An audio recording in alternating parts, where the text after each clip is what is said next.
We are live. Pick and Roll Podcast, episode 44.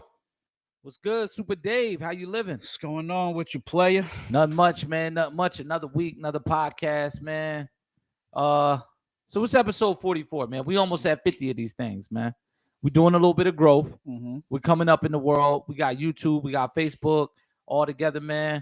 What do you want to see from this podcast? Let's talk about it.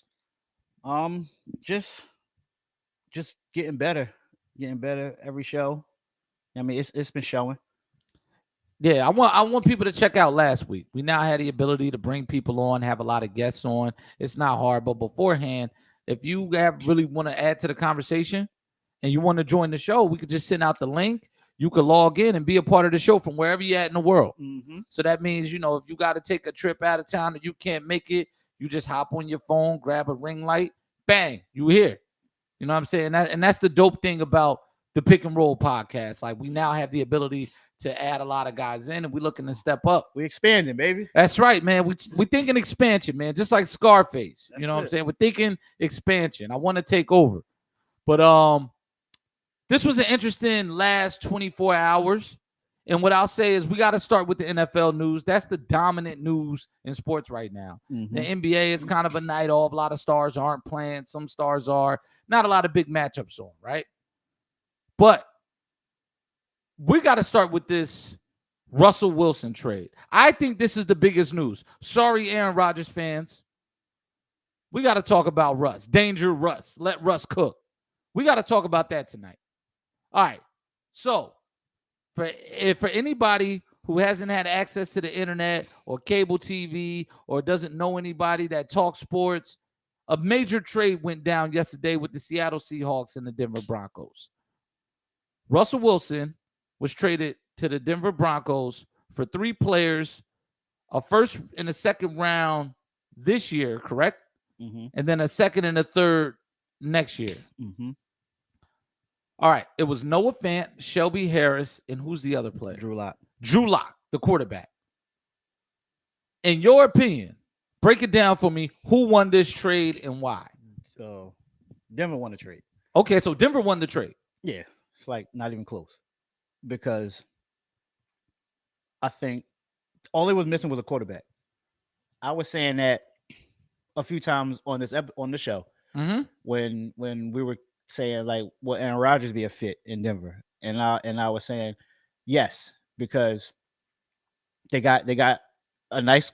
They don't have any like standout receivers. Yeah, but as a group, they're good. They're a good group of receivers. They got a decent running game. I like the rookie kid Williams, and then Melvin Gordon is a solid veteran. That's a fact. They got a nice offensive line, better than what Seattle had, and their defense was top 3 in scoring defense. And so, all they were missing was a quarterback. Like Teddy Bridgewater wasn't a guy, and Drew Lock wasn't the guy. So, any solid to good quarterback that could have went to Denver with that group around them, and they're gonna make Denver. They're not gonna win the Super Bowl. They'll be in the conversation of being a Super Bowl contender. Having a quarterback last year would have made a huge difference in Denver, right? Like Drew Lock is barely acceptable as a starter. Like, I think he's just below starting caliber. Yeah, he's gonna be a career backup. Yeah. Here's where I say I don't think they won the trade by a lot, but you accomplished your purpose. Noah Fant's a really good tight end. Shelby, anytime you're giving up D linemen that actually contribute, that's a problem. You got to replace that. A defensive end at that too, in a league where there's a premium on pass rushing, right? And then, giving up Drew Lock is not the loss here. The loss might be your first and your second this year, and then your 2 high picks next year. I mean, anytime they're in the first 3 rounds, that's a lot. I think 4 high draft picks was a bit much. I'm looking at that division, right? They're the second best team in the division with Russell Wilson right now. Yes. Okay. So it definitely gives Jerry Jeudy somebody that can get him the ball. Yes, and Cortland Finnegan. Yeah, Cortland Finnegan. That's Sutton, true. Whatever. Cortland Sutton, I think his last name is. How easy do you think it will be for them to replace what they lost without those top 2 picks? Because you also are taking on a very big contract with Russell Wilson too. Denver has a cap space. So they have the cap space, Yeah. in your opinion, to, I guess, overtake the Chiefs and the Chargers too, who Yeah. just re-signed Mike Williams to a big deal. Right. And I heard Denver might try to bring back Von Miller. Okay. So they got the cap space to do other things with Russ. They can't miss. If you're looking for immediate returns on this trade, they gotta hit it. Yeah. Like they gotta hit it hard. They gotta hit free agency hard this year. Yeah. I think that's when I look at this trade, I always like to look at where they are in comparison to the rest of the AFC. So you're saying they're the second best team in that division. Yes. Think about the AFC. Where do they place in the AFC? And is this that's what lets me know, is this move worth it? 1, 2,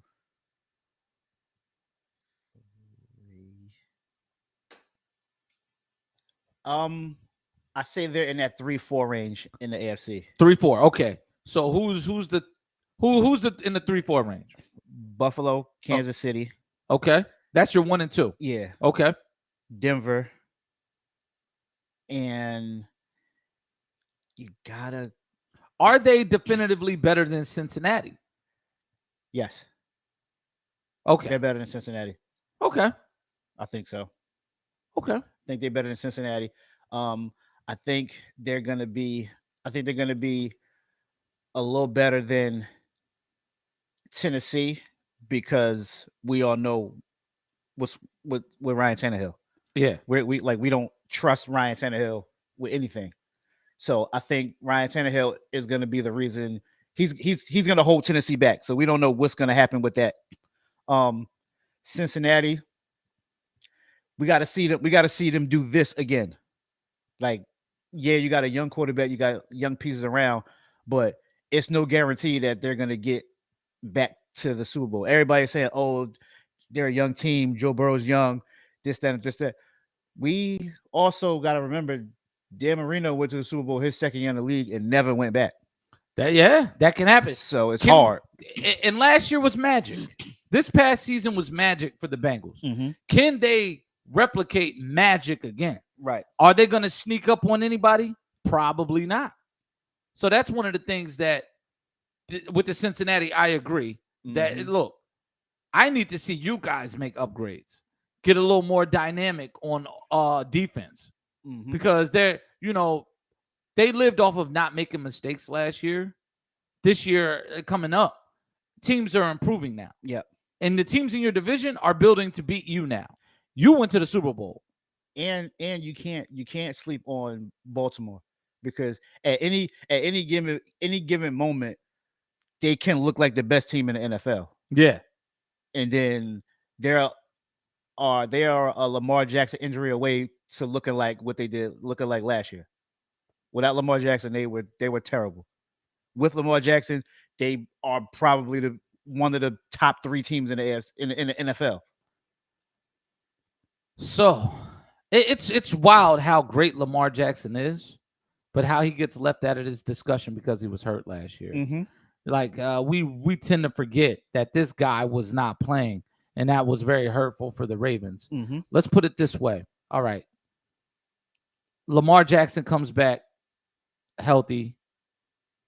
Do you see a path where the Ravens can be better than the Broncos in free agency, even with their cap issues?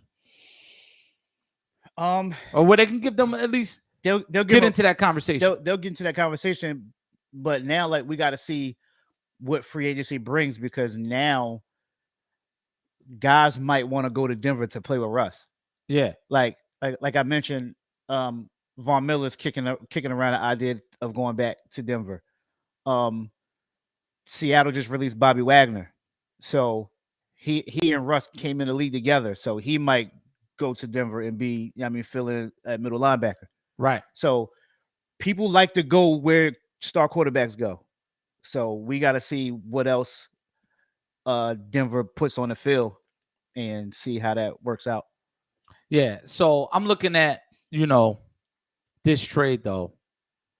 Russ, he's in the second half of his career. Mm-hmm. Does that concern you at all with his age? Nah, because the quarterbacks are so protected. Mhm. So I could see Russ playing in Denver for at least like 8 years. Okay. Because look how long Tom Brady and Aaron Rodgers have been lasting. You can't really touch the quarterbacks. So what injuries are we looking for? Like the injury that Russ had last year, throwing a pass and then he hit his hand on someone's helmet. Like those are the injuries that quarterbacks is taking now, especially like pocket pass quarterback. Even though Russ can't get out of the pocket, he really want to stay in the pocket and make something happen. Yeah, there's not. I'll say this. I'm curious to see it, right? Russ hasn't quite been the old Russ, even though the team around him hasn't, in Seattle, it was year by year, they were just decaying. Yeah. You know what I mean? They couldn't replenish the talent, things like that. It was a lot different from the Super Bowl years. On the flip side, what do you think Seattle's going to do with all this draft capital? And they just released Bobby Wagner. It's a full-on fire sale. Now, allegedly, Seattle's taking calls about Tyler Lockett. Yeah. How do you keep DK Metcalf happy? What do you think happens next for Seattle? I don't think them picks are going to be. See, like in this situation, with Denver trading those picks away, them high premium picks, they are expecting to be picked in the late 20s, 30s from here on out. Yeah. So they're not worried about finishing with one of the worst records and risk losing this pick. Right. So it's like, all right, we are like with Russell Wilson, we're expecting to contend for a Super Bowl. So we're looking for our draft pick to be in at least 25, 26, to where you might as well say that's a second round pick. So they're not really worried. So, but you still can find value with them picks. So Seattle got to really dig down, and this is like a full-fledged rebuild mode now. But I was also hearing that Seattle might try to trade up to get the Willis kid, the quarterback Willis. Okay. So, I mean, if they want to trade the 5, we here. If I'm Seattle, and this is not the year where I feel like my franchise quarterback is definitively there, and I have this scouting report on what to expect for next year's quarterback class, I sit tight with Drew Lock, let him play, build out that team. Mm-hmm. Because what you need to do, no matter who stands back there, you're going to have to get an offensive line. Absolutely. Geno Smith, you can't allow him to see the field this year. No. Right? And then I think you also, with these 2 extra first-round picks, one of them needs to be a top offensive lineman because you weren't a good team last year, so you'll be picking in a decent area. But I think you need 2 defenders. Yo, what's going on, Chris? Shout out to my man Chris Walker, just tuned in. What's going on, Chris? That's one thing I think Seattle needs to do. Mm-hmm. If you want to get back to those ways, you're going to have to build out the foundation of that team. This is the time to do it. You got 2 high picks next year, 2 high picks this year on top of what you already have. And you might get more picks, trading Lockett. Even if you let DK Metcalf go, you can do a lot. Mm-hmm. I think this is an opportunity there. Yeah. Absolutely. 0 to 100%. What do you think of the chances that Pete Carroll stays around for this? He's gonna stay because it seemed like he and Russell had a little feud. Okay. So now that Russell's gone, so I'm guessing like they're gonna stick with Pete for at least to see what he can do, like rebuilding this team. Now there's no more Russell Wilson, there's no more Marshawn Lynch, there's no more Legion of Boom. So now it's like your fingerprints is we're trusting you to build this thing back from the ground up. So let me see what you could do. Okay, that I could definitely see that. And you're so far away in that division, it's going to be 2 to 3 years. Even if you kept Russ and tried to build back around him, you're still the same amount of time away from being competitive. Yeah. So I understand. A quick news before we move on. Kyler Murray added all the Cardinals back to his Instagram. He put all the posts back up. What does that mean to you? Nothing. He didn't have leverage. Yeah. There was nothing to complain about. No. Mm-mm. So let's talk about another guy who complains for no reason. Yeah. Mr. Prima Donna himself. Like, we like to get on LeBron, but Aaron Rodgers is pretty bad, man. This is a prima donna. Aaron Rodgers or Kyler Murray? Aaron Rodgers. this guy's they're both prima donnas. Kyler Murray's starting early. He's just getting off. He's beginning his prima donna career, his media guy career, right? Like, but Aaron Rodgers it never ceases to amaze me. First, they announced that Aaron Rodgers is staying with the Packers on a 4-year, $200 million deal. Mhm. And what does Aaron Rodgers do in true me fashion, or let people know that I'm in control of the entire situation and that Green Bay needed me? Hey, I didn't agree to anything. I just said I'm going to stay. Yeah. So I did not sign a deal yet. Come on, dog. Why do you consistently downplay the organization? Uh-huh. What do you think is up with him? Like, how did you take that whole exchange of events and all the Twitter back and forth? And he wants attention. I have never seen a guy who's so great be so thirsty. Yeah, he wants attention. Like, he wants everything to be me. Right.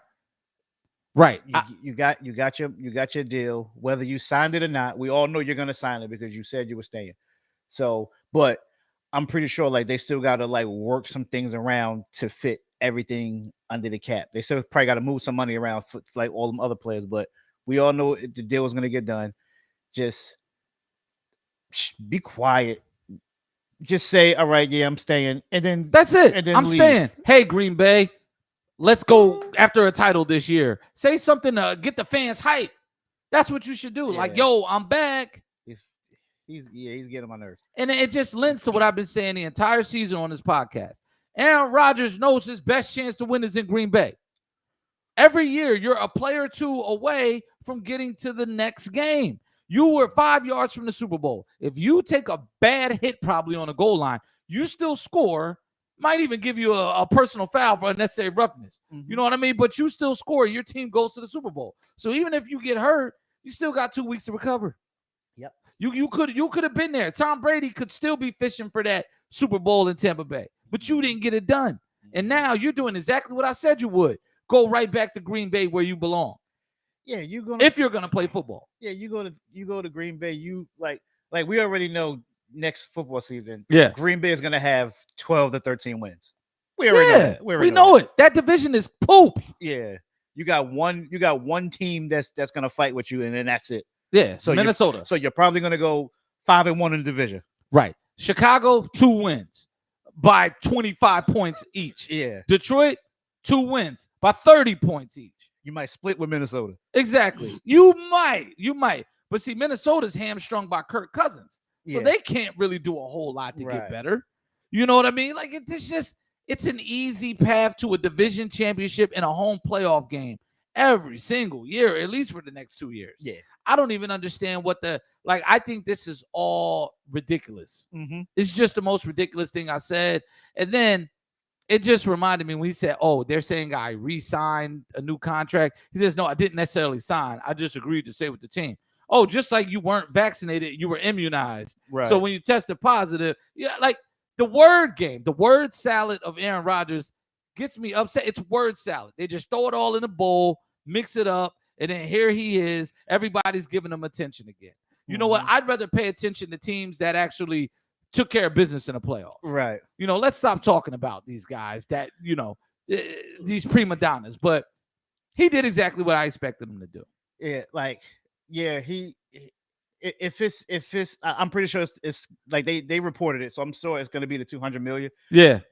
Now, Aaron Rodgers, you have to pay it off. But all right, so 2 things. So he got Devontae Adams on a franchise tag. Mm-hmm. Your biggest complaint was that they didn't get enough help, even though that's top to bottom the most balanced roster in the NFC and probably the NFL. Mm-hmm.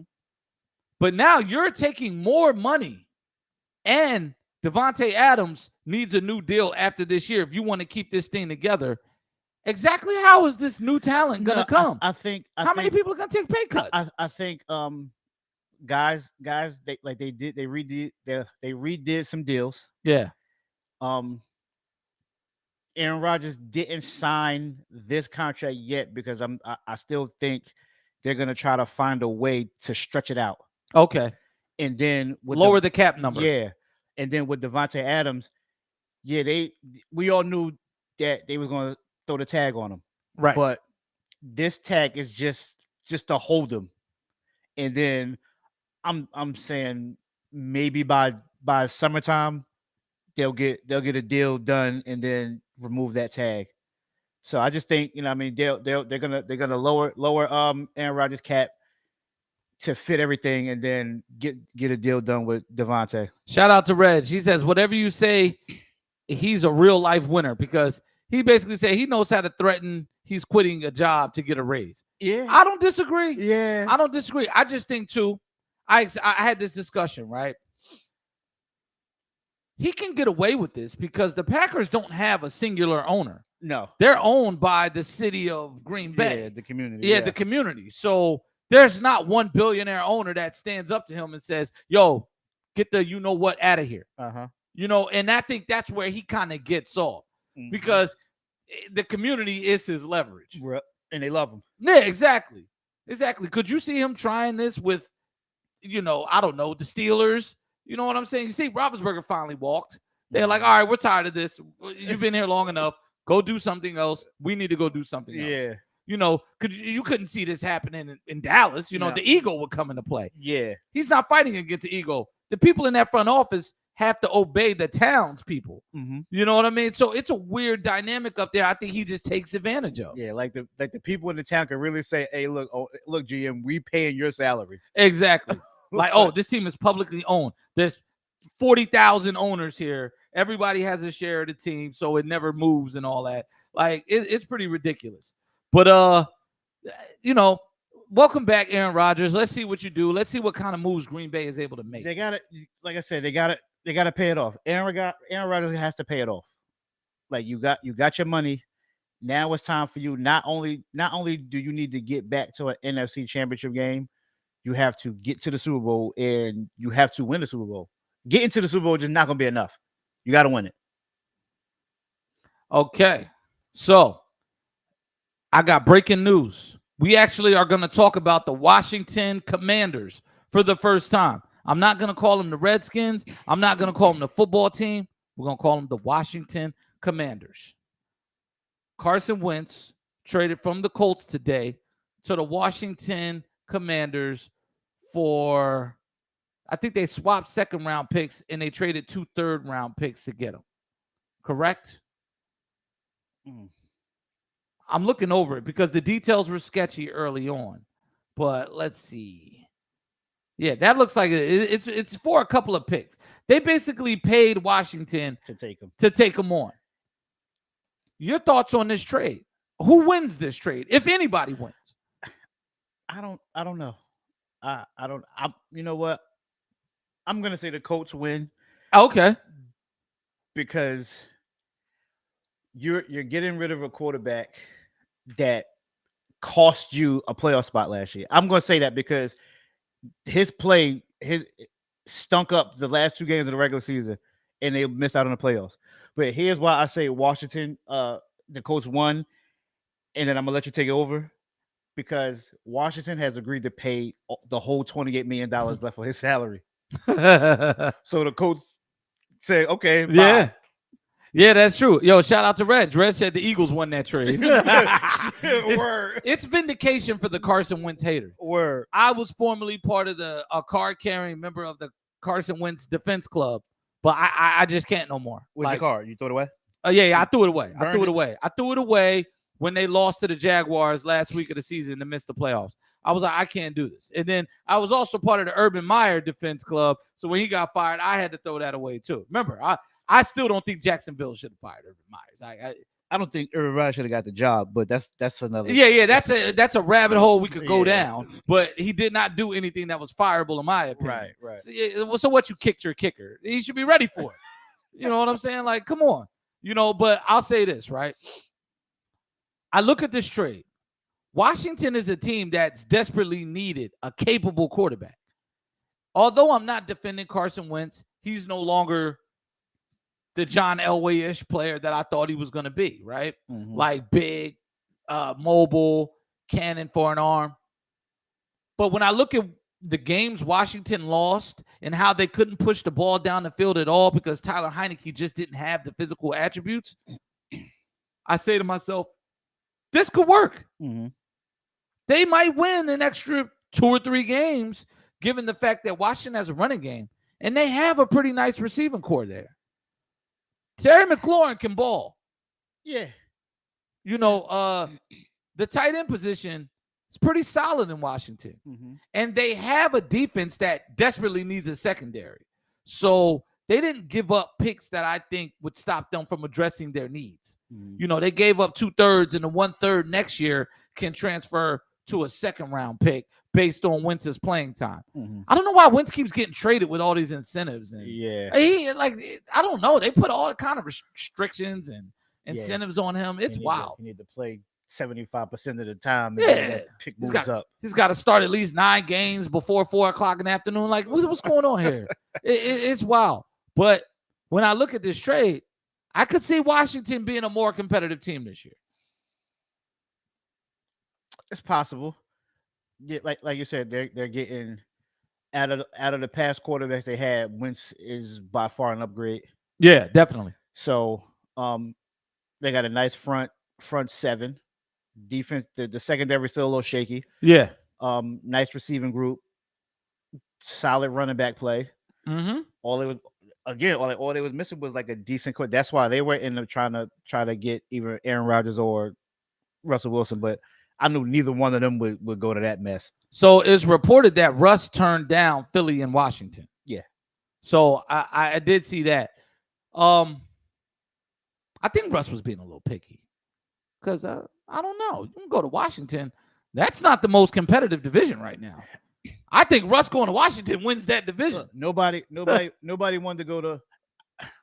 You might be onto something with that. Yeah, but they beat the Cowboys. I don't think nobody wants to go to Washington because there's a lot going on. Just a lot going on. Yeah. It's always something down there. Like, so no quarterback that has like a name.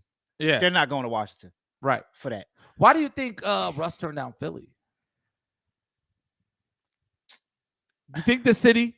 You think what people normally say, the city and the fans, might be a bit much. The culture. I just think he didn't see anything positive in Philly. I don't know. Like, I don't know his reasons on turning down, but I just think he probably looked at it and was like, I don't really see. Yeah. I wonder if the Giants were still. I know every time we make out a list, the Giants is on there, but I know we wasn't gonna put no package together. I think you're standing pat there with Daniel Jones and Daboll. But I'll say this, right? We're probably gonna sign Mr. Trubisky as well. That's not bad. He's been training. He should be better. But I'm looking at this back to Washington for a second, right? Are they? First of all, the Cowboys got to figure something out. They got math problems right now. Yes, big time. We don't know what's happening. Amari Cooper looks like he's on his way out of there. Can Washington win that division? Yeah, it's possible. Because I think Jalen Hurts and the Eagles come back down to earth this year. Mm-hmm. Not at a hate. They might win around the same number of games, or it might be like 2 games less. I think they missed the playoffs this year if they stand pat. Right. Would you still? How do I put this? What if? Because we got to talk about Deshaun Watson, right? Let's move off Washington, right? Mm-hmm. Eagles are supposedly in the running. Mm-hmm. Washington was supposedly in the running before this deal. For who? Deshaun Watson? Yeah. Would you with the kind of accusations that Washington has going on in their front office? Do you think Deshaun Watson is a perfect person to go there because he's dealing with the same? The fan base is used to it. So is the local media. They this is what they do at this point. They just want to win football games. Like, look, if you're going to put us through a Law and Order SVU, at least win a football game. You know what I'm saying? It's like an episode of SVU or Animal House, or they got Van Wilder going on. It's just bugged out over there, right? But they were supposedly in it. Like, their name was in it. Mm-hmm. Let's talk about Deshaun Watson. They're saying that a grand jury is going to decide in a couple of weeks what's going to happen with all these cases. Mm-hmm. He's still going to have to face NFL discipline, mm-hmm. which I think is going to have to get arbitrated down a bit, because if he ends up not having any cases and all this gets thrown out or whatever, or he beats it, he's already been, lost an entire season. effectively he's been suspended already. Do you think it's worth it for like the Eagles or the Colts or, some of these other teams that have that void, the Niners, to mortgage it all for Watson and then just wait the 4 to 6 weeks while he sits out? Yeah, I would. Okay. Yeah, because this just look like he's like 25, 26 years old. Yeah. And before all of this, he was up there with Patty Mahomes as far as like production on the field. Yeah. So if there's a team that's out there and then like they do their homework on the situation and before they pull the trigger, talk to this ever say, all right, this is what we're gonna do. I would do it because now I'll sit 4 to 6 weeks with like whatever his formal suspension is gonna be. Right. So now I'll go out and sign me a decent backup quarterback that's not gonna lose me. Ryan Fitzpatrick. Right. Go sign Fitzy. Go out there. Give my man Fitzy some money. Show him the money. Right. Go out there. Just hold us afloat. That's it. Because Deshaun's gonna come. And then if let's say it's Fitzmagic, he come in them 4 to 6 weeks. If he get you 3-3, if you're 500 by the time Deshaun Watson comes, right?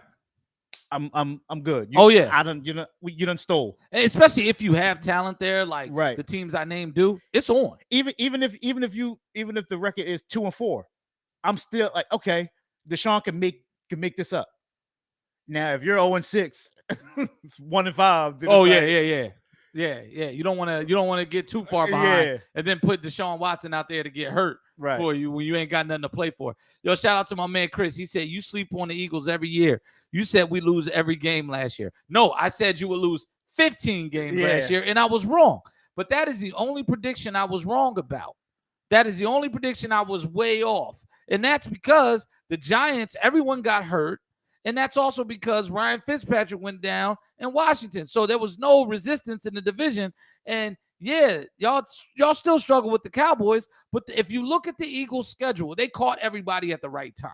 It wasn't supposed to happen. And I want Eagles fans to understand that. Mm-hmm. You need to figure out an answer to Jalen Hurts, and you need to hit in this draft. Now, I'm just going to stick with the Eagles real quick. It's not an Eagles podcast. They haven't done anything noteworthy to be talked about. They just need to be mentioned in the environment of the rest of these stories, right? Like, listen, I don't trust Howie Roseman to do the right thing with this draft capital. He's a terrible GM. He's Ruben Amaro. That's what I'm saying. He's the Ruben Amaro of the Philly NFL sports. I don't trust him. You guys have picks. You got everything you need except for a quarterback. Can he go out there and get a quarterback?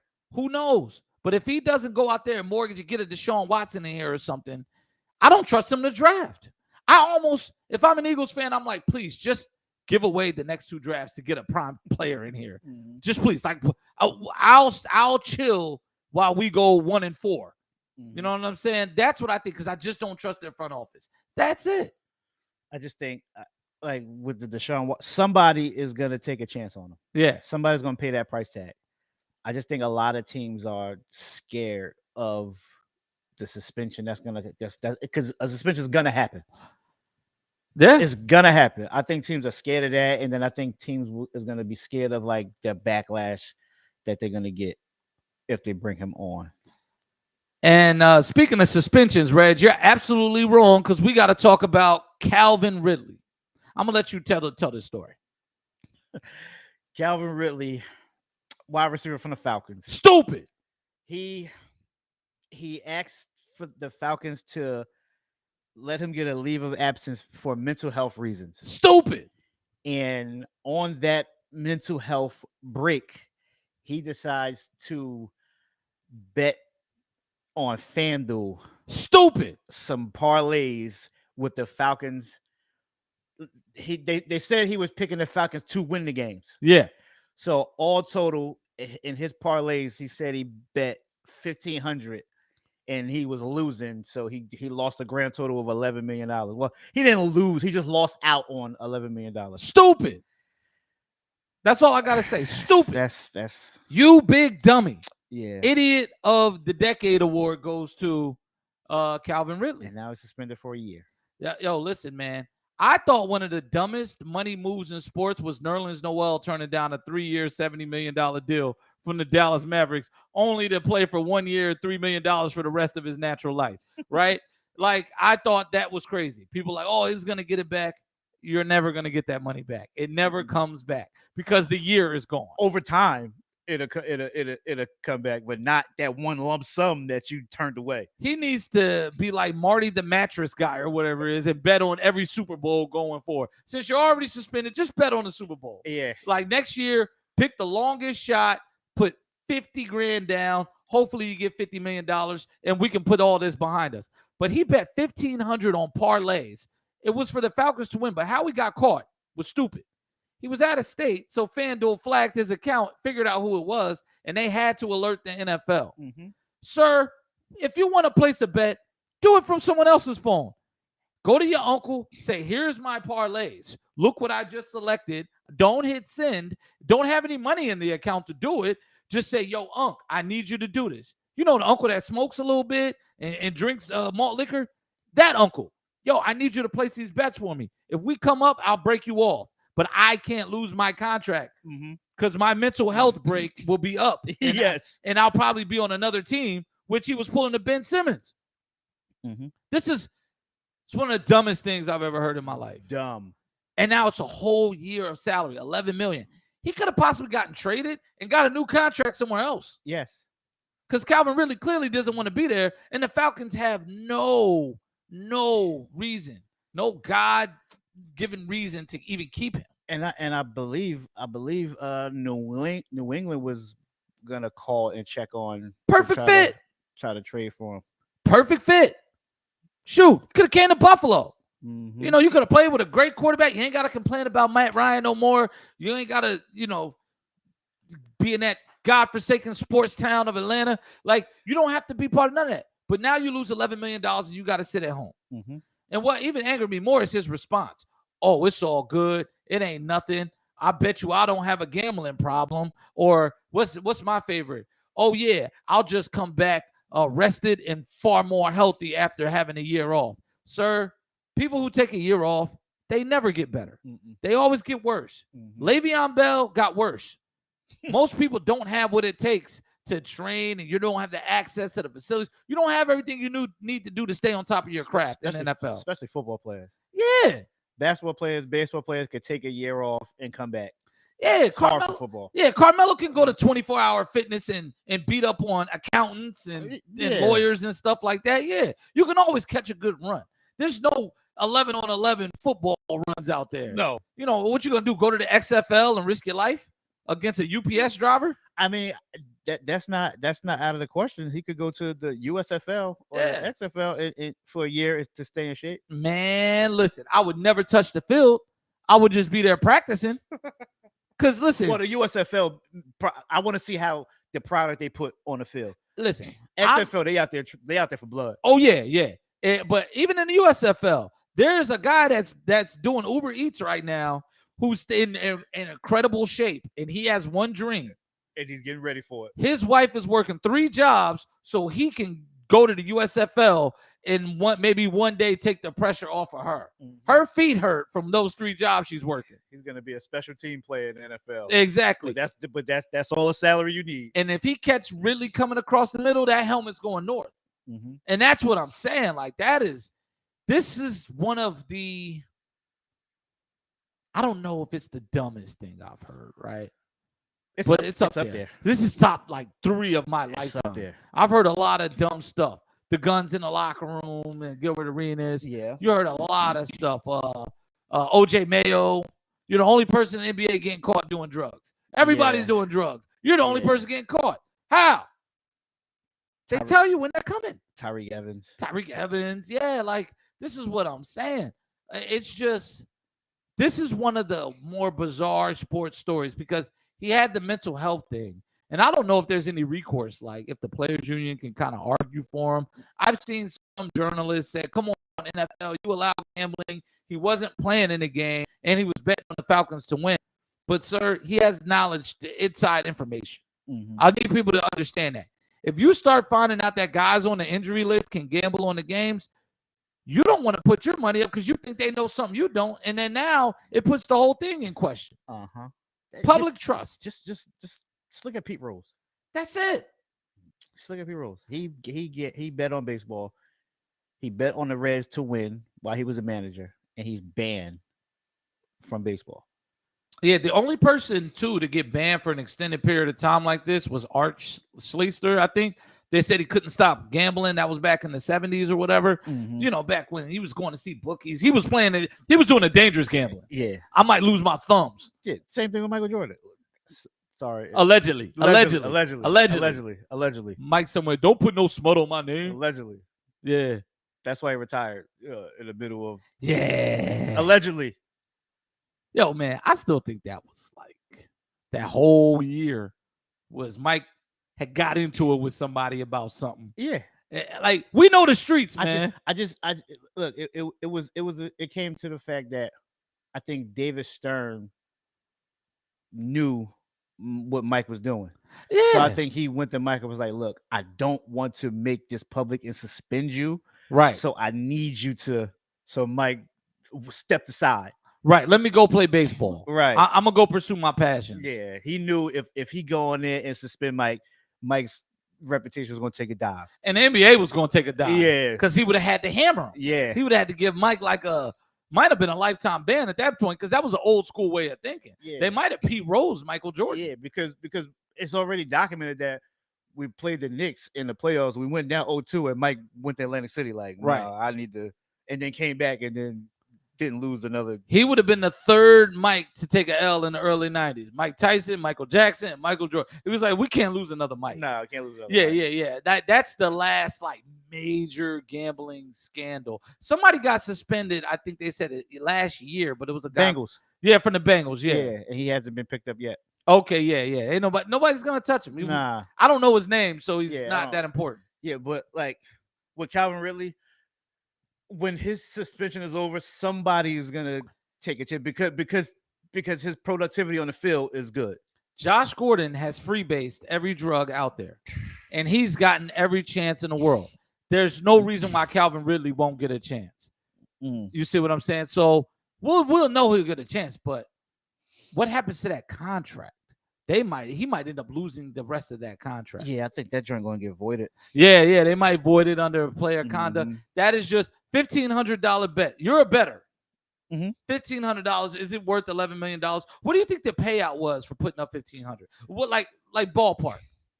If he would have won, it all depends on how many team parlay he did. Yeah, off of 1,500, we looking at maybe 500-600K.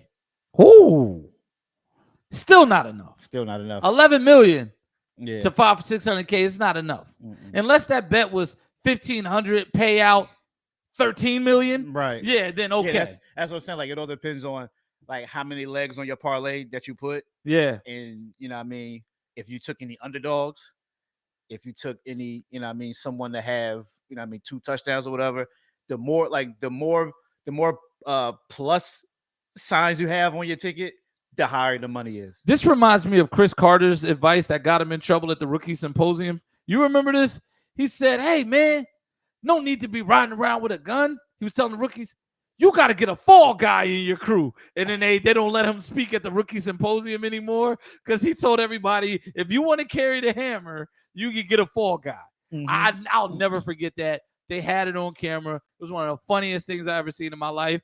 But Calvin really could have used that advice. Listen, man. It would have saved the league a lot of trouble. They had to lower the boom on him. But it's pretty ridiculous. But like you said, like he could have just went to one of his homeboys or something. Was like, yo, here go 1,500. Here go my ticket. Like, put this in for me. Yeah. You know what I mean? We win. I'm gonna hit you off. Real quick, right? I have a controversial opinion. I think all these guys that are running these 40s in these record times, I think that's one of the most overrated things at the scouting combine. How do you feel about what I just said? No, that's accurate. I feel like every year someone comes up with a new technique to run 0.02 of a second faster than the last guy that ran the fastest time. Them fast 40s is overrated. Look at Darius Hayward-Bay. Yeah, He wasn't couldn't catch. no, he wasn't Yeah. projected to be anyone's top anything. Nope. Went to the 40 and went to the combine, ran a blazing 40, and the Raiders said, "You're my type of player." And within 3 years, I don't even think he finished his rookie deal with the Raiders. No, he didn't. And then he went to Pittsburgh for a year. I just remember him dropping deep balls. Yo, Yeah. what's going on, Rel? Terrell Watkins in the building. My guys. What's going on? Yeah. Like, yeah, that 40 time is that it's very overrated. I see guys that run a subpar 40 time, Yeah. but they play faster. Right. And then you get the guys that's blazing in the 40 and then they can't catch a cold. Look at John Ross. Yeah. John Ross. Yeah. So did he break the record for the fastest 40? He sure did. And then now he's a gadget guy. Right. So like I don't pay really. It's a skill. It is. It's a skill. There's a way to run and cover ground, a certain amount of ground faster than you normally would if you ran as if you're running in a game. That's why I have a solution here. Have 2 Doberman pinchers and release them 20 yards back of the guy. So once you let it go, we're going to see how fast you can run. We're going to see how fast you can run. That's it. That's what I want to see because it's not game applicable. It's like at the NBA combine. They have guys run the cart. And then remember they were running into the hallway at the NBA combine because there was nowhere for them to stop because they picked the smallest gym on earth when y'all could clearly have access to a stadium where they don't have to run into a brick wall full of banners for some high school or some community college. It's ridiculous, man. I'm getting tired of the combine. I really am. I would love to see, these guys simulate some sort of practice drills, maybe have a sled, the things you typically use to find out if a player is good when he says, "Hey, coach, I like to try out for the team." Right. You know what I'm saying? Like, yo, do something like that. Hey, let's get somebody with a really strong arm that recently retired. Michael Bishop. You stand 15 yards and let him fire a ball at you as hard as he can. You know what I mean? Just fire a pass at him, see if he can catch. I don't need the jugs. I'll throw the passes. Yeah, they had the one quarterback. They're like, "Oh, look at this. He threw 67 yards. That arm is crazy." Listen, there's no wind. You're inside a Lucas Oil Stadium. You're throwing basically a deep bomb. There's a lot of people who I meet at the gym that could probably get a 55, 60-yarder off if they just have all day to just stand back there and launch it. That doesn't tell me anything.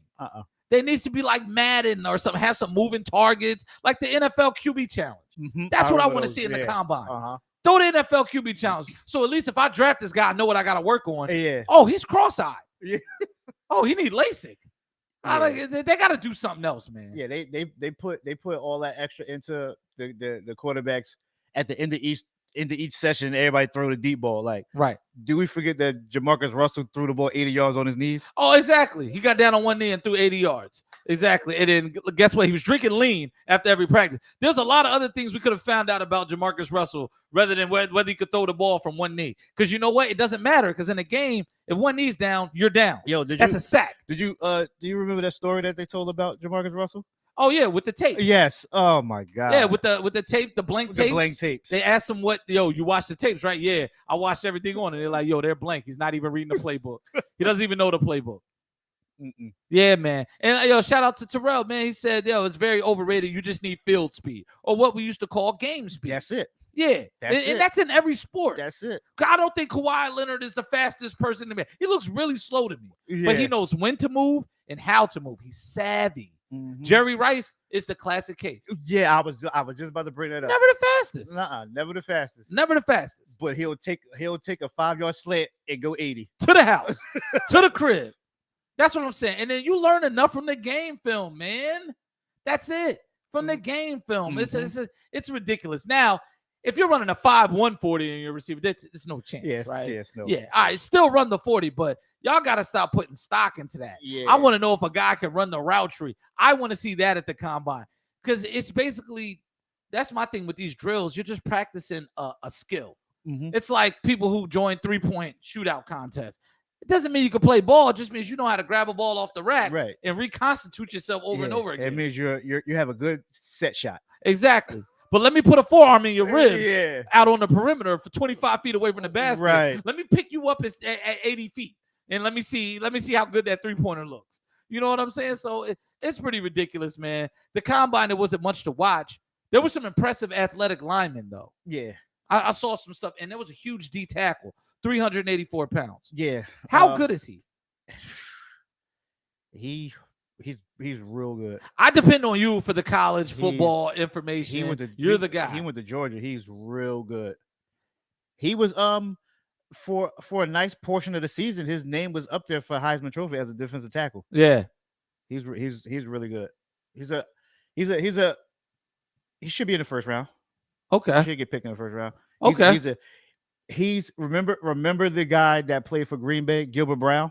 Mm-hmm. He's a faster Gilbert Brown. Oh, okay. Gilbert Brown was a space eater. And this kid is a space eater, and he ran a 4.6, 4.7. So he's more of a 3-4 nose tackle. Yeah. Okay. All right. Yeah. All right. You think he can play next to somebody though, or does he need that space to operate? You know, he could play. He could play next to somebody. Okay. So like a one technique, yeah, in a 4-down line. Okay, Yeah. all right. Yo, shout out to Rel. This is a good idea. Shout out to Terrell, man. Yo, thanks for coming through, man. Yo, he said they should do 7-on-7 in the combine. That's not a bad idea. I wouldn't be mad at that. Have 2 linemen, some receiver, maybe a running back, That's and not then a- see yeah, what these 'cause guys do. You gotta have a running back, and then you gotta have like an inside backer. So the backer will take the running back coming out, and then the corners and everything is on the receivers. Yeah, shout out to my pops. Game film. Game film is how you find out. Game film is everything. Exactly. If I saw you get smoked in the Pac-10, I'm probably not going to draft you in the first round at corner. You know what I'm saying? You might even be a free safety, really. Right. You know, we need to see what you do well. Do your hips open up? These GMs, they don't really put stock into game film or anything. This is the age of analytics. Right. So they'll rather depend on someone's knowledge of whatever numbers than actually using your own 2 eyes, putting on some film, and then looking and trusting your own eyes. Well, and this is where a lot of that, you got a lot of guys in these offices that aren't Football guys. athletes. Yeah. Like you said, they're analytics, they're money guys. Oh, we project that even though he's here, we'll get this much dollar for dollar value. Man, can the man make a tackle? Can he break down an open field and wrap a guy? Right. That's what I want to know. Right. So I don't know, man. It's just, I don't know. The combine, I think I'm over it, man. As old school as I am and as traditional as I am, I'm over the NFL combine. I don't even think there should be an NBA combine. No, I'm just going to call up 2 retired players like Katino Mobley, come out here and, work this guy out. The only combine there should be, I think they should have a baseball combine, because now if I'm a hitter and you throw me live pitches, now I want to say, all right, this guy can't hit a curveball. Yes. This guy can't hit a slider.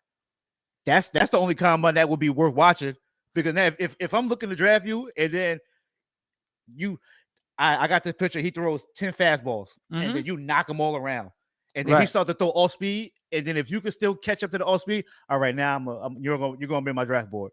That's but if you can't hit that, then I see you're gonna be a minor leaguer until you develop and learn how to hit all speed. And I would definitely make my catchers work out. Right. And you can find out a lot about your outfielders too. That's a good idea, man. Yo, man, you gotta come up with it, man. The Dave Rayford baseball combine. That's it. Remember Coach Adderhold, he was just ripping balls to the outfield. Remember he got mad because I kept catching him. He's like, everybody to the outfield. He just starts ripping pitch after pitch, throwing them up in the air and hitting them until he got tired out of frustration. And he took a moment to himself. And we standing out there like, yo, this is wild. This man just had a breakdown. But yeah, man. Yo, shout out to the combine, though, man. Let's get into some NBA talk. I think we covered the NFL, everything that's going on. Free agency starts next week. So next week's show, we'll have a lot more going on. Yeah. As far as, so we'll know where everybody's going. We'll know who spent up all their cap money.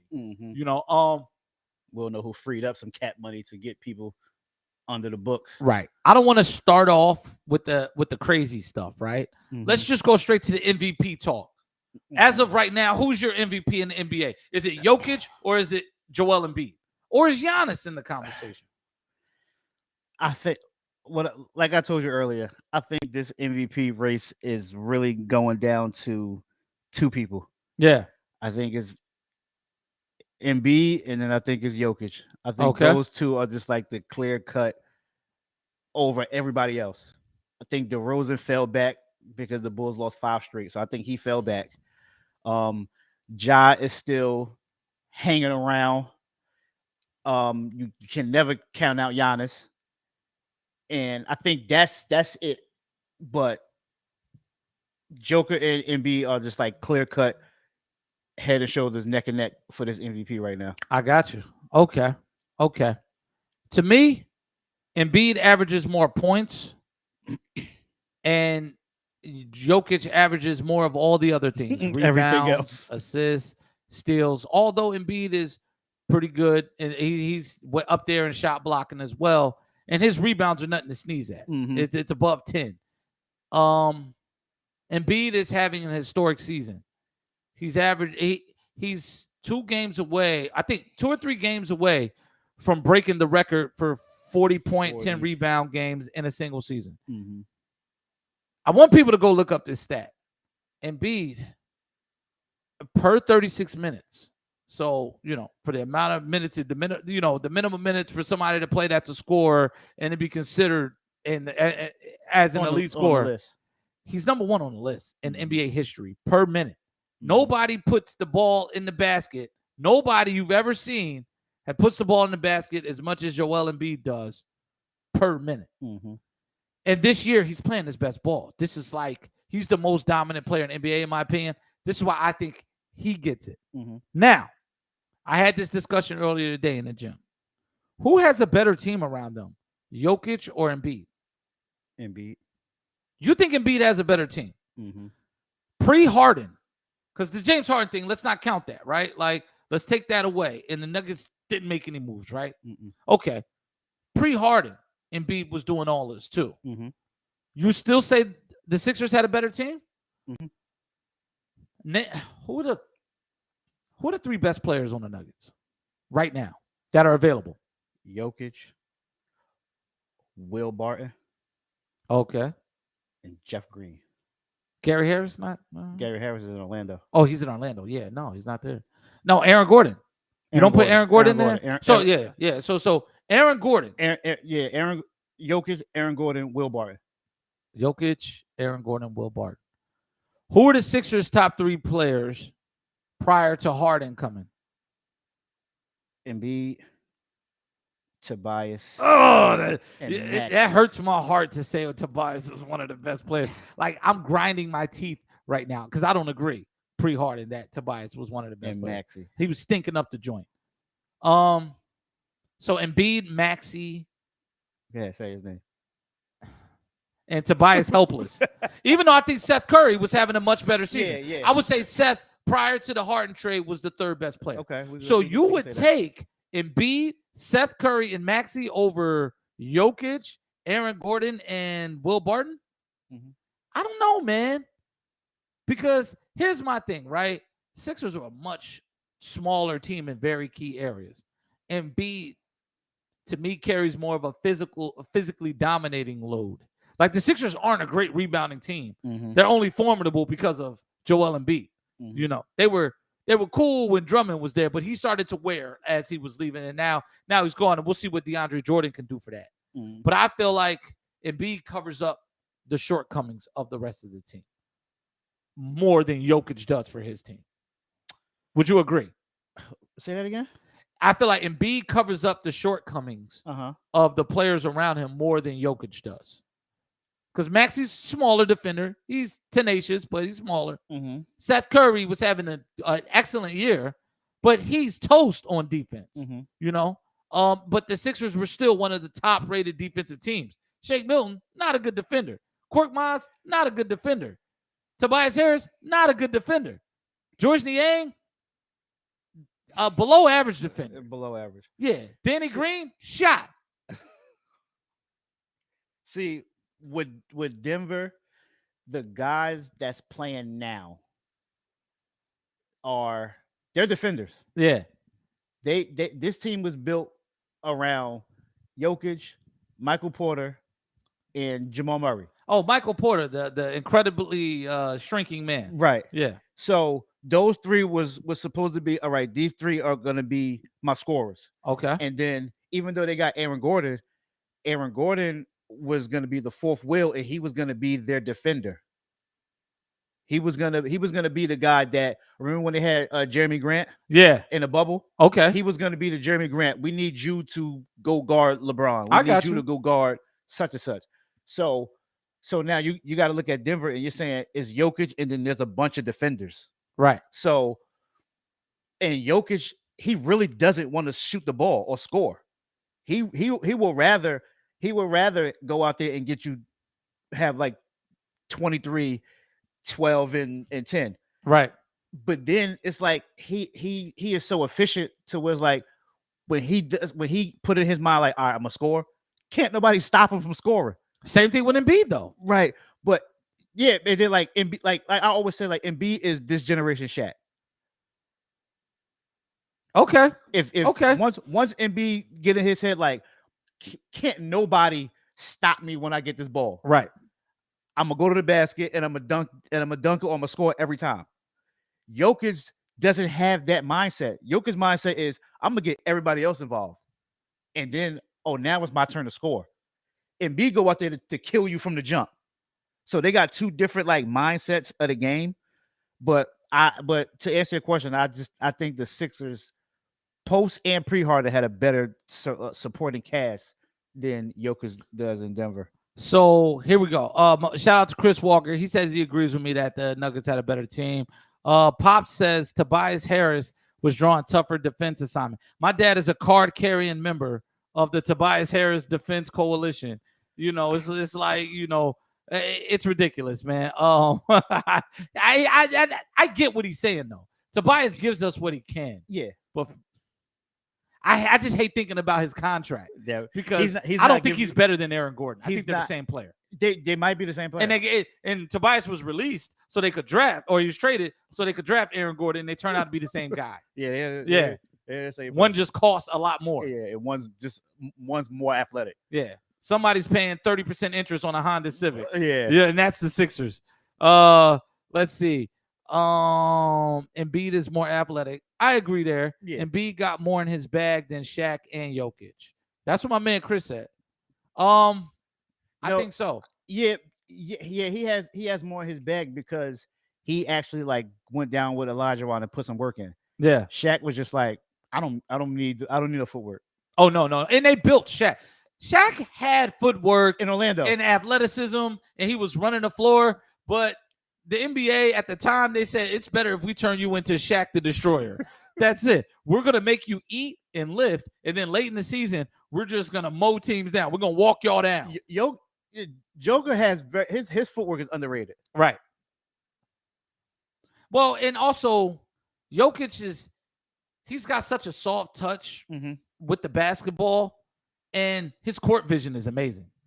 And Embiid's getting better. If there's one thing Jokic does, pass out of the double team and move that ball around in the half court better than Embiid. I'll give him that. But to me, Embiid was running point center most of the year because we didn't have a point guard, and he was initiating the offense, then having to set up and either take the ball in the post and score or grab somebody's rebound. Well, that's the same thing Jokic do. He's the point center. Yeah, they were both doing it. Yeah. Pop says take Jokic and Embiid off their teams. Which team is better? That's a good question. I still want to go with the Sixers. I think this, right? The Western Conference is not as good as the East this year. The East is better record-wise, and I just think the East has the top 5 or 6 teams in the East can beat anybody on any given night right now in the West. The Warriors starting to look mortal. Suns without Chris Paul, not very strong night to night.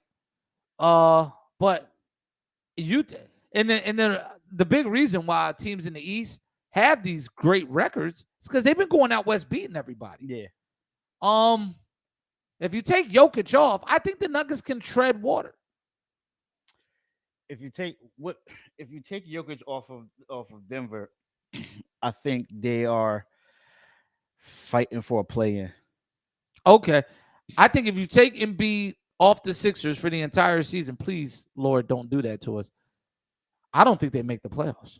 I think they're a lottery team. They'll probably be a playing team in the East. Playing? I don't know, man. DeAndre Jordan starting at center every night, I think they're a playing team. or before the trade, Andre Drummond and Shake Milton in the starting lineup. So you think they could win games? You take Embiid off, and let's say you got DeAndre Jordan. Okay. How many times are the Knicks are going to beat the Sixers? How many times are the Wizards are going to beat the Sixers? I think they split both those series. No, I think they'll win the season series both against both of them teams. You think? Yeah. Okay. I think they win the season series against Indiana, especially without Sabonis, with him being gone. Yeah. I think they win the series against Orlando. They might split with the Hornets. That's tough, but I feel you. Hornets are sliding. So it's play in game ish. They could be in that neighborhood. Yeah. I think the Nuggets though definitely would be a playing team because they'd be better than the Lakers. Anything's better. Yes, exactly. They would be better than the Lakers and the Pelicans, who are currently in that playing territory. Switch Embiid and Jokic. Put Jokic in Philly. Put Embiid in Denver. I think Embiid would make Denver the odds-on favorite to win the NBA title. And Jokic would still be doing the same thing that he's doing in Denver with Sixers. Now, I think the competition would be stiffer. But now you're giving him. Now this is pre-Harden. Yeah. Now you're giving him Korkmaz the shooter. You're giving him Seth a shooter. You're giving him Maxey that can shoot. Yeah. You're giving him a lot more shooters in Philly than he has in Denver. But in Denver, you're giving Embiid less defensive responsibility because there's big bodies, guys that can handle themselves physically. Yeah, now, Sixers don't have a lot. And now, if with Embiid in Denver, now remember, there's no Murray. Okay. And then there's no Michael Porter. How long is Jamal Murray out? They should be him and Porter Jr. should be back before the playoffs. I don't think there's enough gorilla glue to put Michael Porter Jr. back together. That next year, I'll be calling that the worst contract in the NBA, aka NBA junk. Yes, he'll be NBA junk, okay. But it's going to take longer to become junk. Junk is like he'll get moved around. Like Porzingis is going to become NBA junk in a couple years if he doesn't get next to a star. But I think Michael Porter Jr. was the biggest mistake in sports. Yeah, that was bad. But I'll say this: Embiid, though, he's such a scoring juggernaut, and now you're starting to see with Harden, the floor is just open, man. It is. Tyrese Maxey's getting like 27 a game. It's almost like Tobias is getting 8 a game. It's not even. As a Sixers fan, get ready for some boring wins. There's gonna be nights where you're not really suspenseful. It's just they're just gonna outright beat teams. Mm-hmm. Speaking of this, though, so we both agree Embiid has the edge right now in the MVP. Tomorrow night, Sixers Nets. Simmons not playing, but Kyrie and KD are. KD's coming back from that injury. Kyrie's still a part-time lover, like Stevie Wonder. Mm-hmm. But he dropped 50 the other night in a win last night against the Hornets. The Hornets. Okay. How do you see this game playing out tomorrow night? This is a big game, and everybody's lathered up. People are ready to boo Ben Simmons while he sits on the bench with his gold choker chain. I think it's going to be a better game than people expect. Yeah. I don't think the Sixers are going to blow them out. I wouldn't be surprised if the Nets win. Right. Because it's in Philly and you're going to have KD and Kyrie. Okay. Yes. Philly, just like everybody else in the league. I mean, the Nets, just like everybody else in the league, doesn't have an answer for Embiid. Yeah. So my thing would be not to double Embiid. Don't double Embiid. Let him get his, but don't let anyone else beat you. Yeah. Because now if I double you, that's freeing up shooters. Right. if I just play you straight up and make you beat me with all twos, then everybody else doesn't kill me. And then now we gotta on the Sixers end. Who I know you have Thibault, Yeah. but who are you gonna put him on? Which one? I would automatically take KD out the game. But I mean, you're not going to take him out the No. game, but you need Thibault to just make it tough on make him. it tougher for him. And you need Thibault to play smart. And Just then- play smart, make it tough. Yeah, keep your hands out of the cookie jar. That's it. Don't get in foul trouble. Don't reach. Stop this blocking from behind. NBA players are getting called for fouls every night. Just square up and stay in front of somebody. Square your shoulders up, stay in front of somebody. Stop trying to jump behind and smack a guy. It Mhm. never works out for you. Mm-mm. It's physically impossible to do this without fouling over and over again. Right. It's ridiculous. I'm sorry, that was a rant there. Yeah, it's Yeah. it's cool. Like KD's gonna get his. It doesn't matter who you put on him. He's gonna get his. And Kyrie had a hot night the other day. He gotta give you something. All 50. He gotta give you something. Pop says Harden will be lit. I think Harden's going to be ready for this game.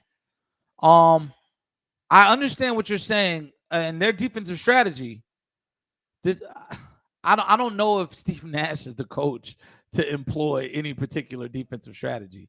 I think he's a pace guy. I think all he knows is what he's been taught, which is to just run the floor, move the ball around, and play free-flowing basketball where everybody's friends. Mm-hmm. You know, this is not a guy who has, championship experience or, he's been just a kind of a free run, free willing kind of guy. So that's how that team plays. Right.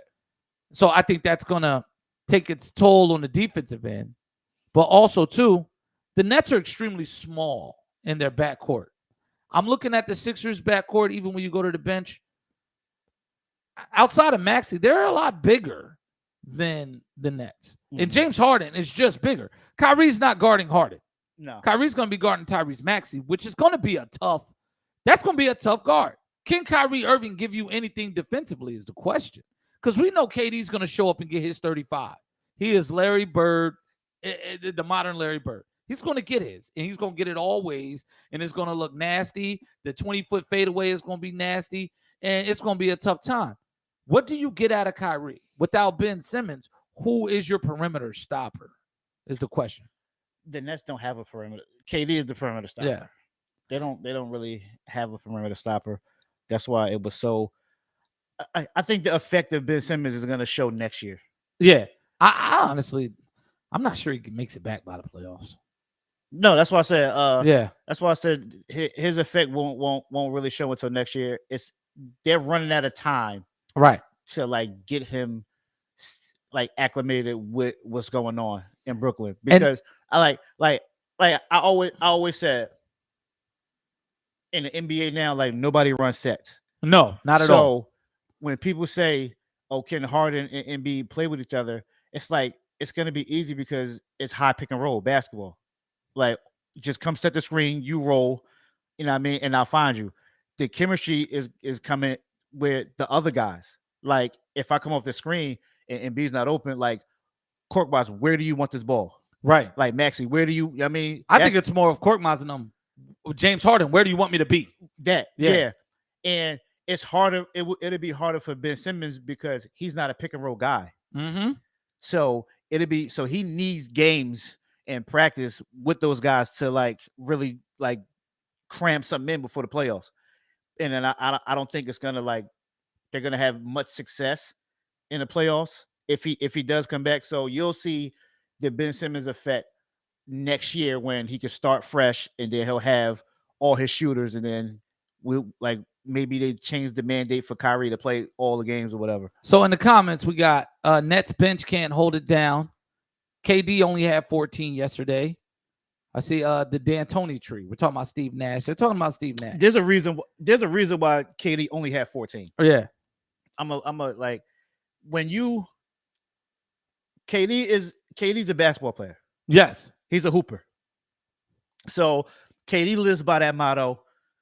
That's why it worked so well with him in Golden State.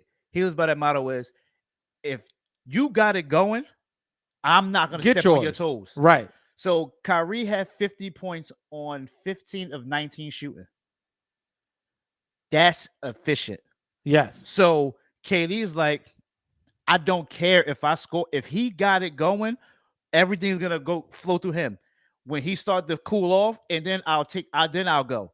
But that's why KD only had because KD only took about like 10 shots last night because Kyrie had it working.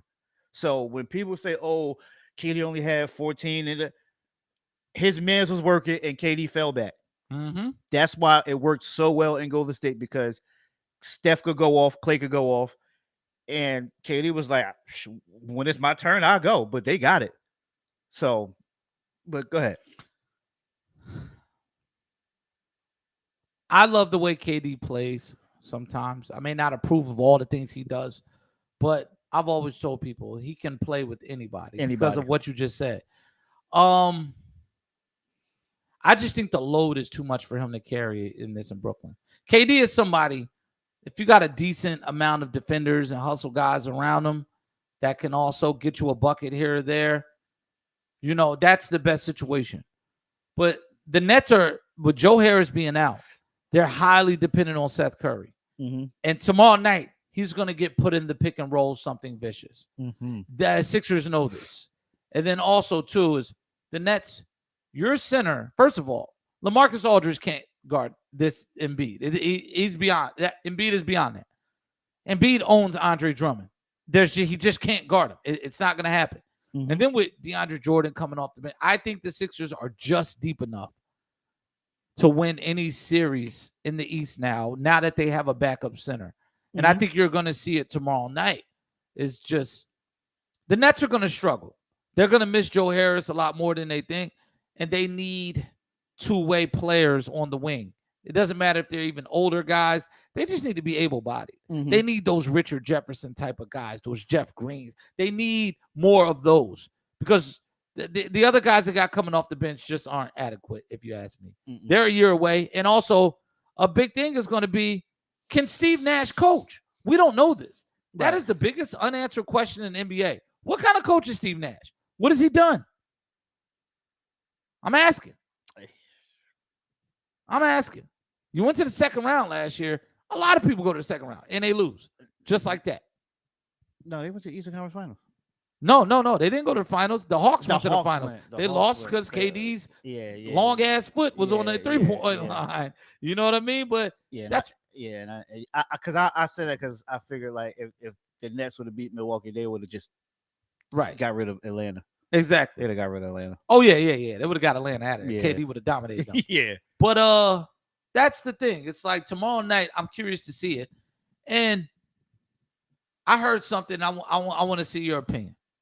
I heard Tim Legler say that Philly is more excited about this run this season than they were in 2001 with Iverson. Do you think that's accurate? Tim Legler said this. He supposedly knows a lot about Philly because he's from the area. So the fans are more excited. That's what he's saying? Yeah. Now than they were in 2001 because Harden came here. You know what? You were here for this. I'm a kind of agree with what he's saying. I'm gonna take the Iverson run. I'm gonna take that run. But I understand where Legler is saying with that because it's been so far in between. So now it's like we got Harden. Now we really have a shot. I got you. So now people is like more excited because like we really got a shot now. But I'm gonna go with that Iverson run. I've never seen the city behind the Sixers team in my lifetime like they were with that Allen Iverson run because he was one man. Yes. It was a one-man army with a bunch of soldiers around him. It was a general and a bunch of soldiers. We know Embiid is great. The city loves him. They're behind him. And getting Harden, yes. Now you're looking at like, possible super team in the making over the next couple years. Right. That's exciting. But nothing's more exciting than seeing a guy that's 5'10" and a half dominate the entire NBA and be the MVP. And then go in and how many points did he have in game one against 48? 48 points. Stepping over a guy. There's never been that much excitement. And the Sixers had an incredible record at the All-Star break that year. Like they were rolling when Theo Ratliff got hurt.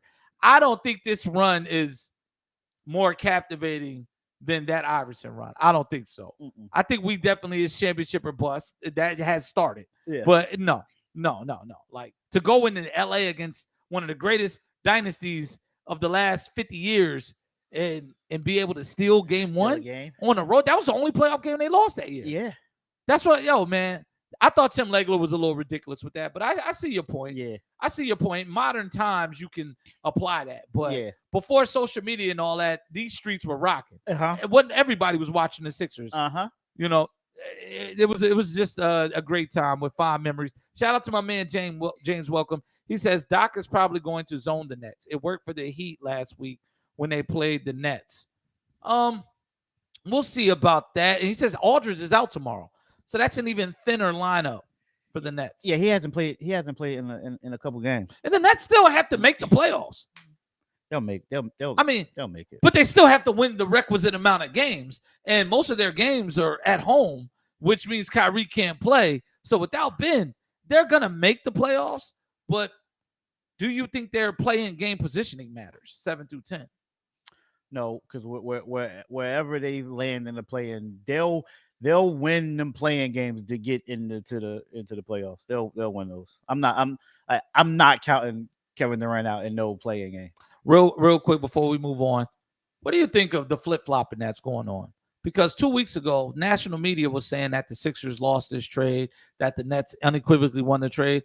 Turn on the TV this week, Sixers going to the championship. James Harden's unstoppable. Because a lot of them guys were assuming that as soon as the trade happened, Ben Simmons was going to play. Oh, he was going to sit in the third row and sit down and just knock down threes like Seth Curry. Yeah, shoot him from the tunnel and knock him down. Yeah, I thought as soon as this trade happened, I thought everybody was saying he doesn't want to play for the Sixers. So when the trade happened, going to Brooklyn, his first day in Brooklyn, he was going to be suited up. So I guess they envisioned Ben out there with KD and then being able to guard the perimeter, Drummond guard the back end, and then rocking. But they didn't think that his back injury was that serious that he's going to be out.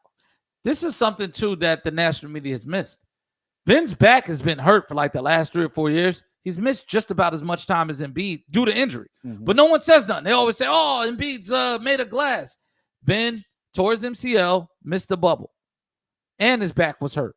Prior to the bubble, he missed a lot of games that year. Then the next year, he missed a long stretch of games too, because Shake Milton was out there balling by himself. He went on a West Coast, tour of just dropping 30 points a night. It was crazy. But I don't know why he doesn't get held accountable for that. That's one of those things where you got to talk the game at a deeper level to really put that in perspective. Yeah. I think Ben has what's showing to be a bad back. Mm-hmm. But we'll watch it. We'll watch it, man. We got to talk about our favorite topic now. Yeah, man. Wrap this thing up. LA Lakers. We talked about it last week. Everybody's calling for LeBron to sit down and load manage and do all this other stuff. And now Westbrook's feelings are hurt. Russell Westbrook says he doesn't appreciate being called Westbrick. He doesn't like getting booed at home. He doesn't like how the fans are treating him or his family on Twitter. Mm-hmm. His wife got into it with Skip Bayless. Mm-hmm. Skip's not backing down. He said, "Look, I got death threats for my opinion on KD in Oklahoma City, where I'm from. Mm-hmm. I had to get armed security from ESPN." Mm-hmm.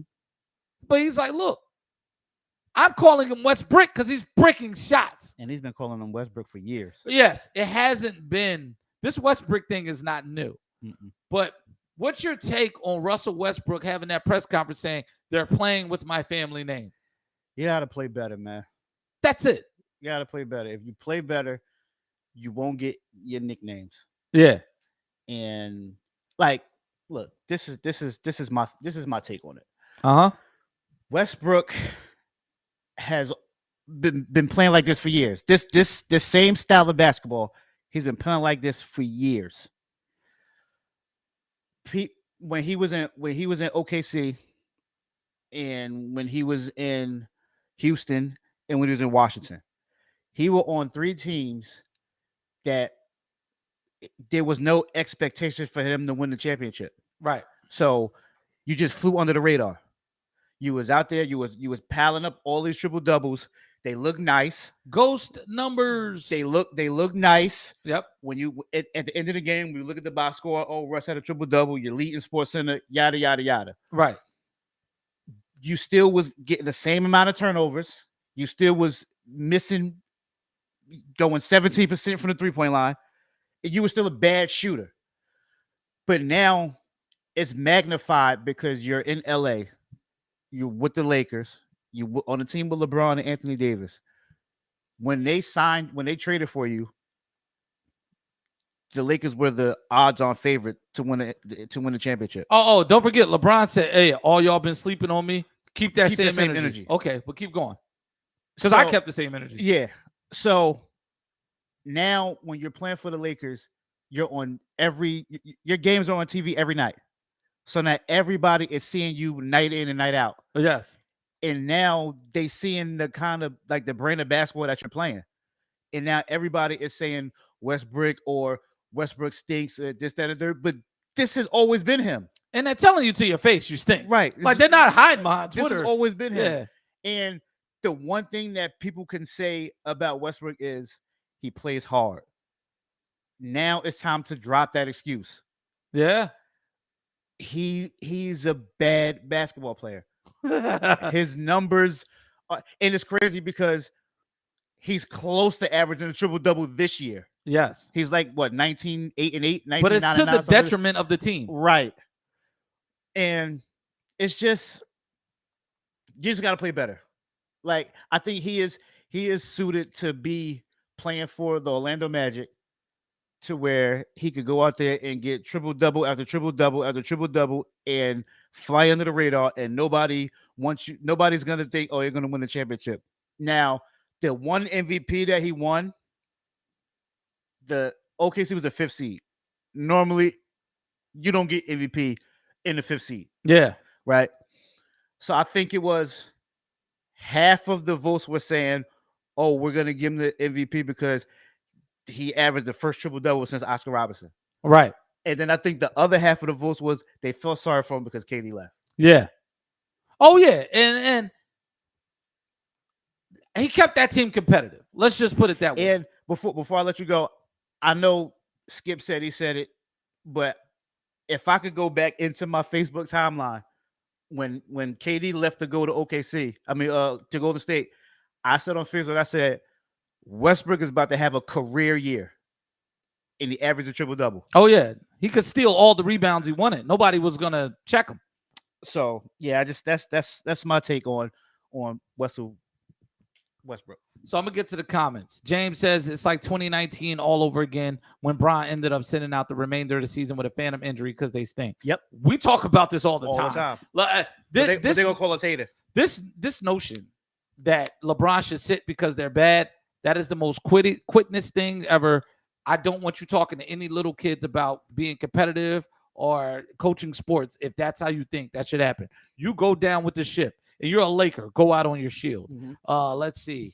Say he's also playing next to Bron and AD, and he isn't allowed to volume shoot his way out of a terrible-looking stat line. That's part of it. Mm-hmm. Let's see. Triple doubles break your body down. I do think Westbrook is broken down. He's had several knee surgeries too. Yeah, but he's still physically capable. Like, it's not like he's a terribly unathletic point guard. He just can't explode like he used to, which was off the charts. Right. But every now and then he caught a dunk early this year over Rudy. Yeah, over Rudy, and then strutted off like he was, James Brown. And I was like, okay, all right, you know what I mean? But now, because you stunk ever since that moment, you want everybody to warm your milk up in the microwave and get your baba and get your blankie and lay you down and talk to you real nicely. Well, Westbrook, that's what the women in your life are for. They'll comfort you when you walk outside that door and embarrass yourself. Mm-hmm. There's a way to play basketball. And I'm not even going to say he's a terrible player because I think he's, out of the 30 starting point guards, he's not number 30, right? Mm-hmm. I think he's just terribly inefficient. And that's something you can fix. All of the things that are wrong with Westbrook are fixable to people who want to work on their game. Mm-hmm. He's not physically incapable of learning how to shoot free throws. Mm-mm. That's something anyone can work on. My mom can work on shooting free throws. Yeah. Your mom can work on shooting free throws. It's a skill that needs practice. There's another thing. Decision making. So try to play a different brand of basketball. Maybe try not running 100 miles an hour and using the same breakdown move and then shooting from bad angles. How about this? Slow it down a little bit. Maybe use a high pick and roll like everybody else in the league. There's a lot of things you can do to help space the floor, because while these other players around you aren't that good, and yes, LeBron assembled the most terrible roster he could find, these guys, they have a set of skills that you can take advantage of being the point guard. Mm-hmm. See, most people that run point guard and understand handling the ball, it's your job to set the table so other people can eat. Absolutely. But Russ only sets the table so he can eat. Mm-hmm. And then he eats ugly food, bad food, old, stale food. That's my problem with Russ. These are all fixable. I don't want to hear your complaints, because throughout his career, when he was dunking on everybody, he was telling Embiid to get off the court because he beat the Sixers, and he was talking trash to everybody. It was okay to make those other guys, when they weren't that good, feel lesser than. It was okay to have your home crowd cussing people out and throwing stuff at them and talking about their families. Now you have your own home crowd disrespecting you because you're disrespecting the Lakers purple and gold. You're not playing anywhere else. You're playing in the number 2 media market in the world. It's New York and LA. You can't show up there and be trash. That's like getting $100 million from the Yankees and betting 186. Yo, they're going to crush you. Yes, they are. They're going to say, go to Pittsburgh. We're trading you to Pittsburgh yesterday. This is what I'm saying. The complaints about the fans and all this stuff are only from players who aren't good anymore. That's it. And I'm tired of it. I think the national media, the athletes need to hear this. Maybe you're being humbled. Father Time has caught up to you. People are throwing the ball in between your legs. You got Reggie Jackson doing trick dribbles in front of you, 24 feet away from the basket, then scoring on you. Yeah, crossing you up. You trying to trip him. Yeah, you try to trip him like, don't do that to me. Who are you? You're a man wearing a purple and gold jersey that's sitting in 10th place in the West. I don't care. I don't care. No one cares. Get better at what you do. Get better at your craft. Help LeBron out so he doesn't have to fake injuries. This is what I'm saying, man.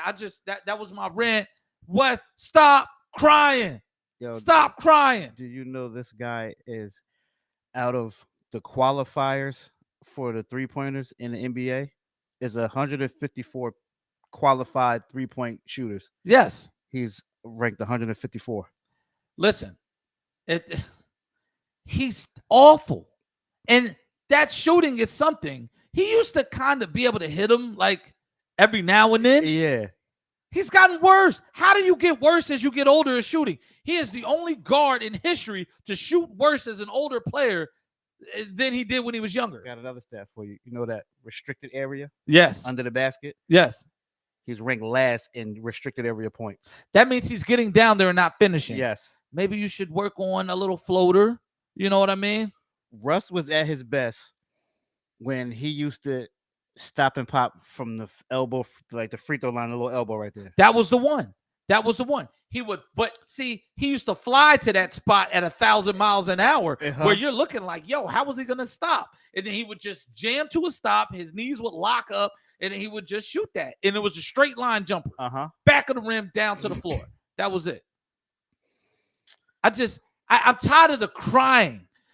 All the players, LeBron, the NBA got to do something about these fans.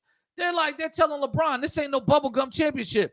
Please don't get me removed from my seat. I paid $5,000 to come here and not to watch you blame Talon Horton-Tucker for the loss to the Pelicans by 25. It's not Talon Horton-Tucker's fault. And now we're going to say, LeBron, I'm hurt. Well, you dropped 50 the other night against nobody. And you weren't hurt then. And what did he say to the Kings?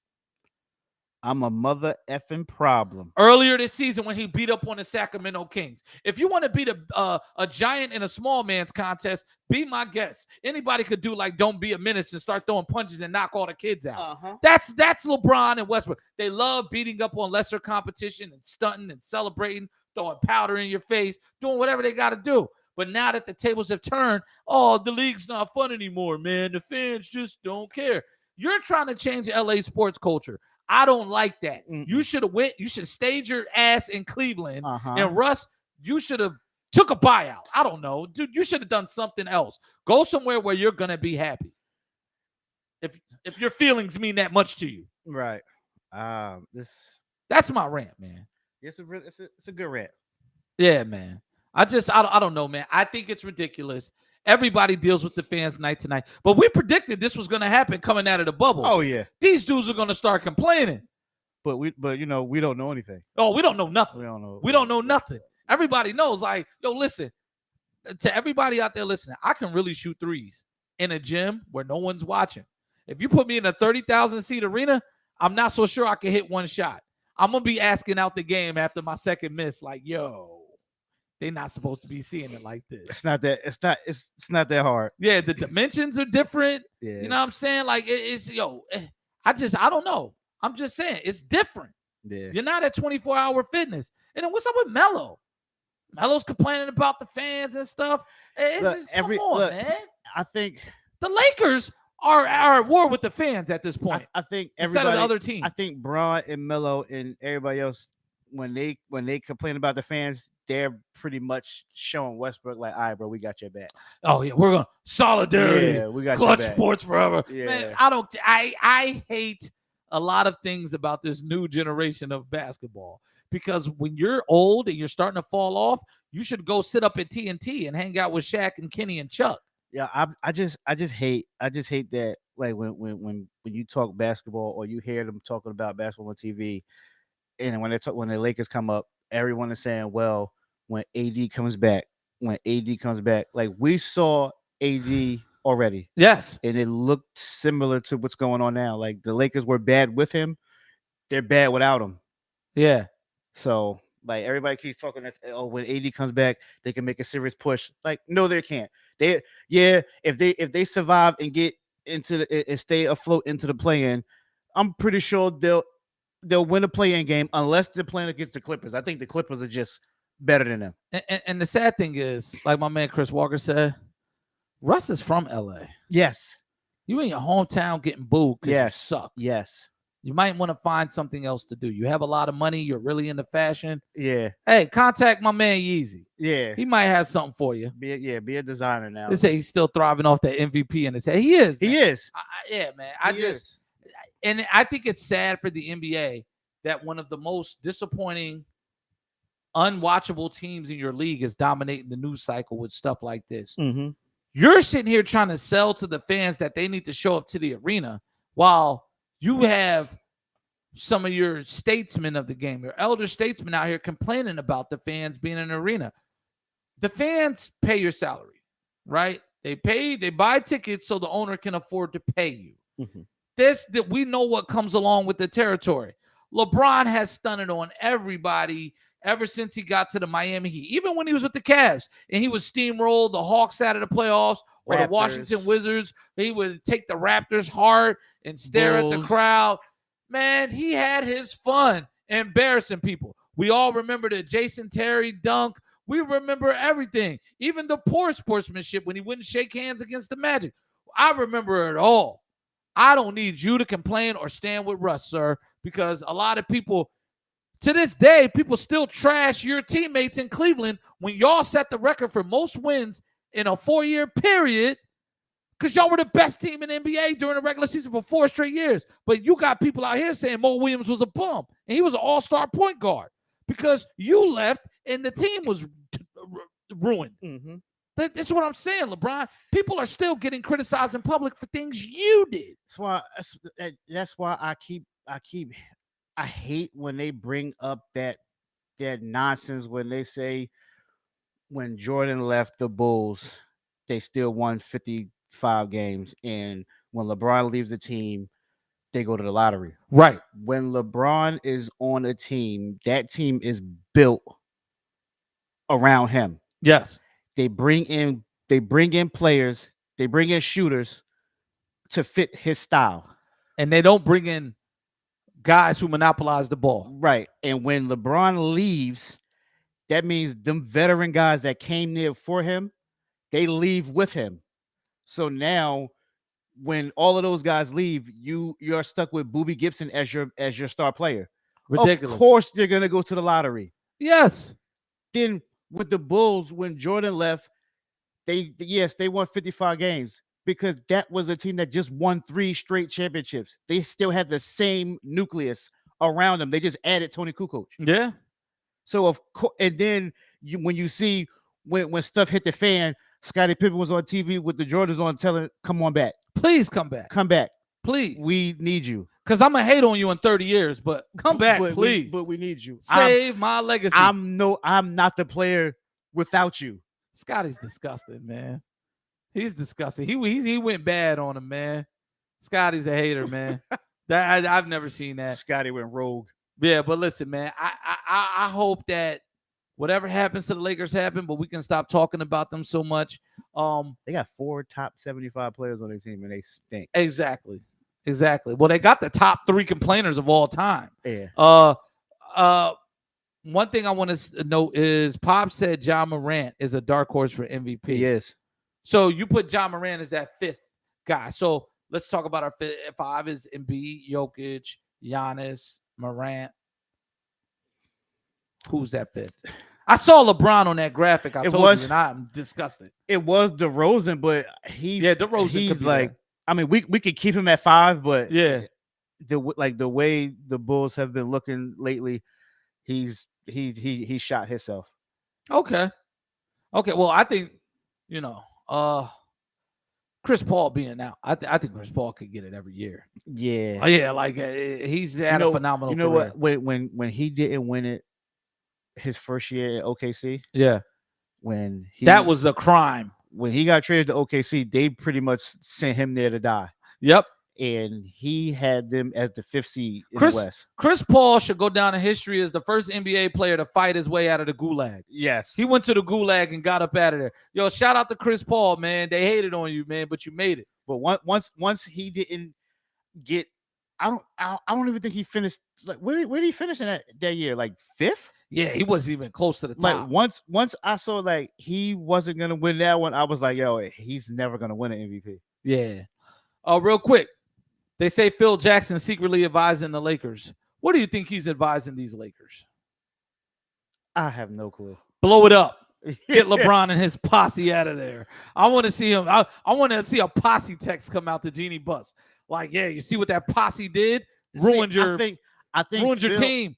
I think Phil would be like, if Phil was like running the everyday operations, I think he might be like, look, he might talk to Jeannie, was like, since he's saying the door is not closed to him to go to Cleveland, trade his ass to Cleveland and you got that franchise. It's time. And I think Phil would go ahead and get something for Anthony Davis, which is what I would do. I would tell him now. I would tell Cleveland, look, give me Garland, give me Jared Allen, give me Mobley, Afro Thunder, Jared Allen. You could have LeBron. That's right. I think Dan, who's the guy? Dan Gilbert? Yeah. I think Dan Gilbert would be like, okay. He definitely would, man. That Cleveland's economy would shoot through the roof. Yeah. They'd be paving the streets with gold out there. But this was a good show, man. Anything we missed, man? Nah, I think we touched on everything. Oh, well, yo. Prayers up to Brittany Griner, man. Yeah, it's a wild time to be caught in Russia. It's crazy. Dog, we didn't even know for 3 weeks. It's crazy. She been locked up for 3 weeks for a vape pen. It's crazy. Yo, for cannabis oils. That is the wildest thing ever. In seeing that we have a war and that she's an American celebrity, she's going to be pretty much a political prisoner over there. Yeah. I don't know if anyone can broker her release. You know, the way we got LiAngelo Ball at a jail in China. I don't know. Maybe